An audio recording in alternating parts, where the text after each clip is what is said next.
नमस्ते विद्यार्थियों, मैं भगवान सिंह अजमेर क्लासेस के ऑनलाइन यूट्यूब चैनल में आपका हार्दिक स्वागत करता हूं। विद्यार्थियों, आप इस वीडियो को पूरा देखें और अपने साथियों में इसे ज़्यादा शेयर करें ताकि उनको भी फ़ायदा हो सके और इस चैनल को लाइक करें, सब्सक्राइब करें। तो आज के करंट अफेयर्स पर चर्चा करते हैं, जिसमें मुख्य रूप से आपके 2 पॉइंट्स हैं। पहला जो पॉइंट है वो है कि 11 राज्यों की जो है 56 विधानसभा सीटों के लिए जो उपचुनाव होंगे और इसके साथ ही लोकसभा की एक सीट के लिए भी उपचुनाव होंगे, उसके बारे में बात करेंगे। और दूसरा जो पॉइंट है वो है आपके हुरन इंडिया और IIFL वेल्थ मैनेजमेंट लिमिटेड के द्वारा भारत के धनी व्यक्तियों की जो सूची जारी की गई है उसके बारे में बात करेंगे। तो आप पहला क्वेश्चन देखिए। मध्य प्रदेश की 28 विधानसभा सीटों सहित कुल 56 विधानसभा सीटों के लिए उपचुनाव 3 नवंबर व 7 नवंबर को कितने राज्यों में होंगे? तो राइट आंसर है 11 राज्यों में। विद्यार्थियों, यहाँ पर ये जो 11 राज्यों में विधानसभा की 56 सीटों के लिए उपचुनाव होंगे, तो उनमें सबसे ज़्यादा जो है मध्य प्रदेश की सीटें हैं। 56 में से 28 मध्य प्रदेश की सीटें हैं और बाकी जो सीटें अन्य राज्यों की हैं, तो यानी कि बाकी जो 10 राज्यों की जो अन्य सीटें हैं। और यहाँ पर अलग अलग कारणों से ये सीटें खाली हुई है, जिसकी वजह से यहाँ पर भी ये उपचुनाव होंगे। और एक बात और आपको मालूम होनी चाहिए कि 56 विधानसभा सीटों की चुनाव के साथ ही बिहार की वाल्मीकि नगर लोकसभा सीट पर भी उपचुनाव होगा। इस सीट से जनता दल एकीकृत के उम्मीदवार वेदनाथ महतो 2019 में लोकसभा का चुनाव जीते थे, परंतु उनके निधन के कारण ये सीट खाली हो गई है। तो जिनकी के निधन की वजह से सीट खाली हुई, उनका नाम आपको ध्यान रखना है, वेदनाथ महतो। और एक बात और यहाँ पर कि 56 विधानसभा सीटों के उपचुनाव की अगर बात करें तो सबसे अधिक जो है मध्य प्रदेश की 28 विधानसभा सीटों के लिए उपचुनाव होंगे, और ये बात आपके क्वेश्चन में भी लिखी हुई है। और विद्यार्थी, यहाँ पर आपको मालूम होना चाहिए कि ज्योतिरादित्य सिंधिया के कांग्रेस छोड़कर बीजेपी में शामिल होने पर उनके समर्थक विधायकों ने बीजेपी में शामिल होने व कमलनाथ सरकार को अल्पमत में लाने के लिए विधानसभा सीटों से इस्तीफे दे दिए थे, और उसके बाद मुख्यमंत्री कमलनाथ को इस्तीफा देना पड़ा था। और उसके बाद क्योंकि आपको पता है कि जब जो है मुख्यमंत्री इस्तीफा दे देते हैं तो फिर किसी अन्य पार्टी को यह मौका दिया जाता है सरकार बनाने के लिए।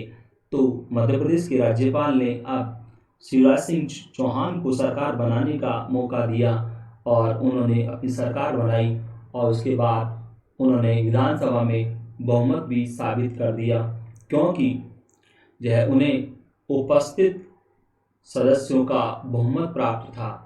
और आप जानते हो विधानसभा की कुल सदस्य संख्या व उपस्थित सदस्यों के बहुमत की आवश्यकता होती है तो सरकार बनाने के लिए। तो यहाँ पर क्योंकि 28 जो है जो विधायक थे कांग्रेस के, जिन्होंने इस्तीफा दिया जो है अपनी जो है कमलनाथ सरकार को अल्पमत में लाने के लिए, तो क्योंकि आप जानते हो कि अगर उन्होंने इस्तीफा दे दिया तो अब कमलनाथ के पास जो है उपस्थित सदस्यों का बहुमत नहीं रहा, और शिवराज सिंह चौहान के पास उपस्थित सदस्यों का बहुमत था। इसलिए जो है कमलनाथ जी को तो इस्तीफा देना पड़ा और शिवराज सिंह चौहान मुख्यमंत्री बने।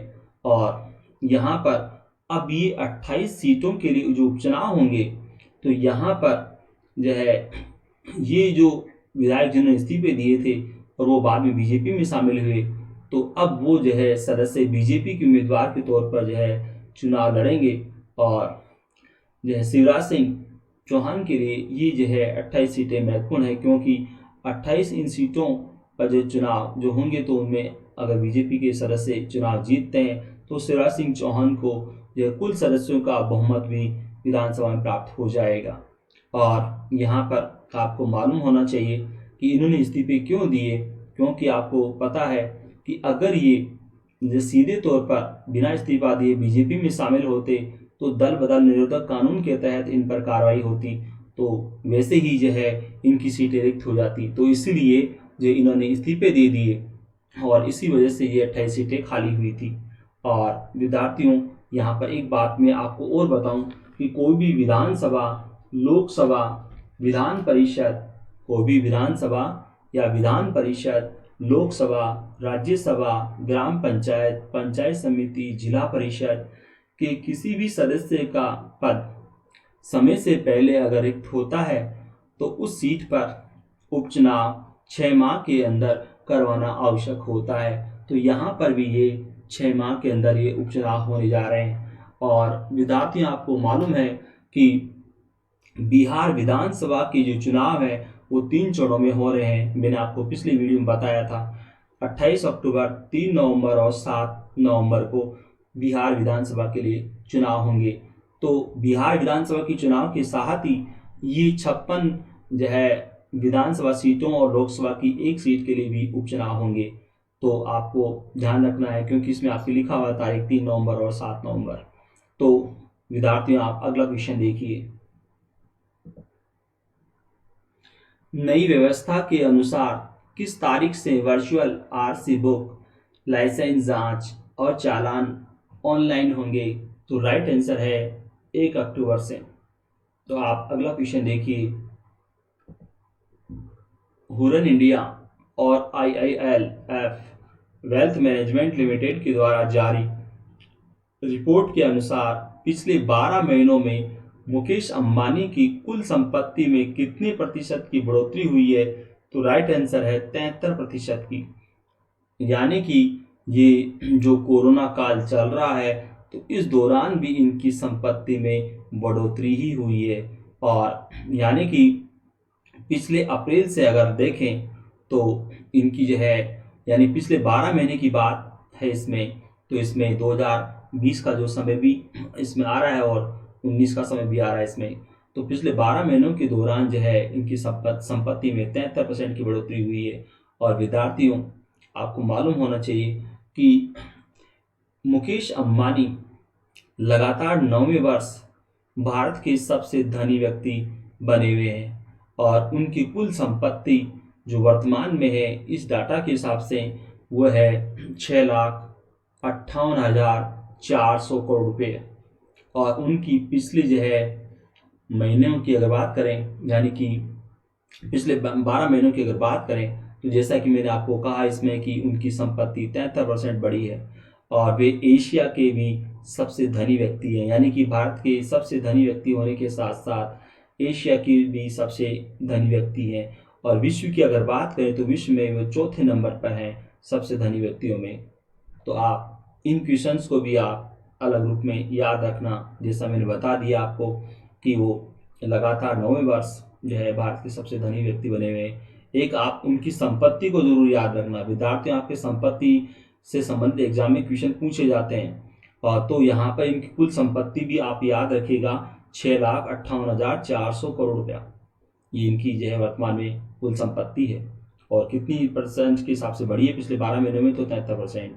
और एशिया के सबसे धनी व्यक्ति भारत के तो खैर है ही और दुनिया की 4थे धनी व्यक्ति है ये। तो आप अगला क्वेश्चन देखिए। विश्व बैंक ने 2020 में एशिया में कितने प्रतिशत सकल घरेलू उत्पाद रहने का अनुमान व्यक्त किया है? तो राइट आंसर है 0.9%। तो विद्यार्थियों, ये इकोनॉमिक्स से संबंधित जो क्वेश्चंस आते हैं तो आपको एग्जाम में कंफ्यूज करते हैं, तो मैं आपको अलग अलग वीडियो में ये अलग अलग रेटिंग एजेंसियों के द्वारा और विश्व बैंक, अंतर्राष्ट्रीय मुद्रा कोष, एशियाई विकास बैंक, इनके द्वारा जो डाटा जारी किए जाते हैं उनके बारे में आपको बताता हूँ। तो इन डाटा को, जो लेटेस्ट जो डाटा आए हैं उनके आपके एग्जाम में क्वेश्चन पूछे जाते हैं, तो आप इनको विशेष रूप से ध्यान रखा करो। तो आप अगला क्वेश्चन देखिए। केंद्र सरकार के सांख्यिकी मंत्रालय के अनुसार वित्त वर्ष 2020-21 की पहली तिमाही में विकास दर में कितने प्रतिशत की गिरावट दर्ज की गई है? तो राइट आंसर है 23.9% की। विद्यार्थियों, इस क्वेश्चन को मैंने पहले भी लिया था, परंतु उस समय जो है वो अलग जो है रेटिंग एजेंसी के द्वारा जारी की गए डाटा के हिसाब से था और अब यहाँ पर सांख्यिकी मंत्रालय के द्वारा जो जारी किया गया जो डाटा है उसके हिसाब से है कि 2020-21 की पहली तिमाही में जो है ये गिरावट दर्ज की गई है 23.9% की। तो आप अगला क्वेश्चन देखिए। सीमा पर चल रहे तनाव के बीच चीन ने अरुणाचल प्रदेश के बाद अब किस राज्य या केंद्र शासित प्रदेश को मान्यता नहीं देने की बात कही है? तो राइट आंसर है लद्दाख। विद्यार्थियों, आप जानते हो अरुणाचल प्रदेश के बारे में भी चीन जो है अपना दावा जताता है और वो मान्यता नहीं देता है, उसको भी वो कहता है कि अरुणाचल प्रदेश हमारा है। तो यहाँ पर लद्दाख के बारे में भी अब जो है चीन ने कहा है कि वो उसको मान्यता नहीं देता है, क्योंकि वास्तविक जो नियंत्रण रेखा है वो जो है लद्दाख से गुजरती है, उसका ऐसा मानना है।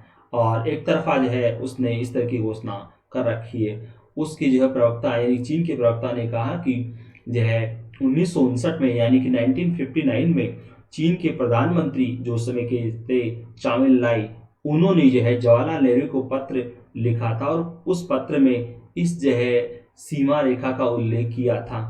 तो हम उसी बात को मानते हैं, ऐसा चीन ने कहा है। परंतु भारत सरकार ने इसको जो है तुरंत खारिज कर दिया है कि एक तरफा तरीके से जो है इसको हम कभी मान्यता नहीं दे सकते और लद्दाख पूरी तरह से हमारा है। तो चीन के इस दावे को भारत सरकार ने खारिज कर दिया है। तो आप अगला क्वेश्चन देखिए।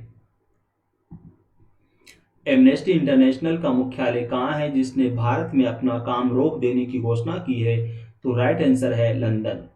विद्यार्थियों, ये एमनेस्टी इंटरनेशनल जो संस्था है ये कहने को तो जो है मानवाधिकारों के लिए कार्य करने वाली एक संस्था के रूप में है, परंतु अगर वास्तविक रूप से देखा जाए तो ये जो संस्था है वो मानवाधिकार के नाम पर जो है अपना एजेंडा चलाती हैं और जो है अलग अलग देशों के लिए इस तरह से काम करने के तौर पर कार्य करते हैं इस रूप में, यानी कि मानवाधिकार को लेकर ये मुद्दे उठाते हैं और सरकार पर दबाव डालते हैं। एमनेस्टी इंटरनेशनल के द्वारा सरकार पर जो है दबाव डाला जाता है और मानवाधिकार से संबंधित संगठन है उनको प्रोत्साहन दिया जाता है, उनको धन दिया जाता है।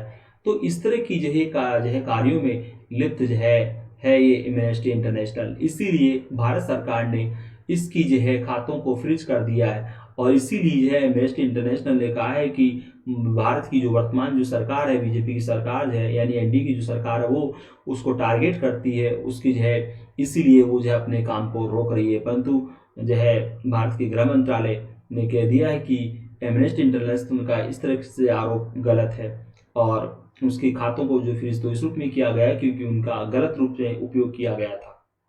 तो आपको ध्यान रखना है एमनेस्टी इंटरनेशनल ये मानवाधिकारों के लिए कार्य करने वाली संस्था के रूप में है। तो आप अगला क्वेश्चन देखिए।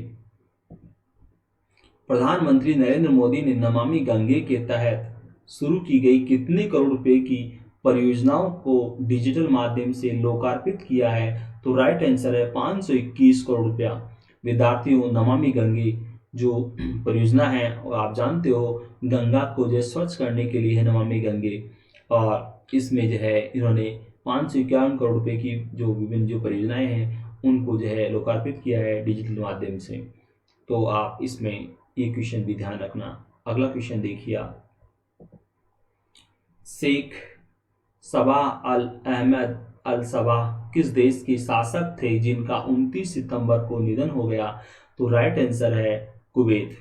विद्यार्थियों, आपके ऑप्शन में जो अन्य दे रखे नाम ये सब अरब कंट्रीज हैं, सऊदी अरब, जॉर्डन, संयुक्त अरब अमीरात और ये कुवैत।